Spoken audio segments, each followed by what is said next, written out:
Genesis chapter 2, verse 22. In the prior verse, God took a rib from Adam. Now we're going to find out what he does with that rib. Kai oikadamesin kurias hatheas, tein pluron, hein elaben apa tu Adam, eis gunaika ke egagen autein prastan Adam. We're going to start with a very interesting verb here, oikodomesin.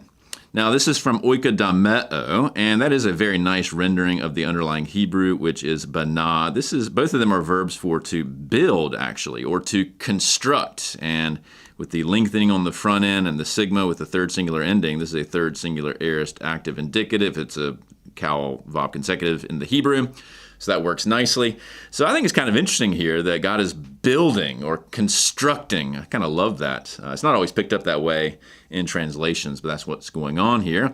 And it's kurios hatheos, which is, of course, the tetragrammaton, here being rendered by kurios and Elohim by hatheos. We've seen that before. So the Lord God built.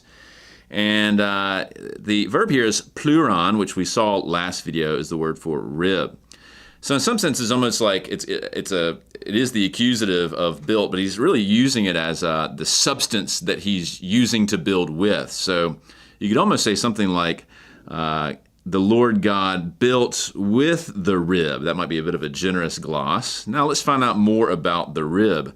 Hein elaben apatu Adam. We saw in the prior video that elaben was the main verb there. Again, it's a third singular aorist active indicative from lambano. So he took it. The hein here refers back to the rib, so we have a nice relative clause here. So it's the rib which he took from Adam. And then now we finally have the completion of the thought. This is actually what he's building. He built from the rib a woman. Or it's almost like he fabricated the rib into a woman with the ace there. Something along those lines. Having made this woman then, Agagen is from ago, and even though this almost looks like a perfect, you have to recall that with ago here, which is to lead, in the aorist, it reduplicates actually, and then a third singular ending. And so this would be a third singular aorist active indicative, though it looks a little bit strange. He led her, now referring back to the woman, prostan Adam, towards Adam or in the presence of Adam.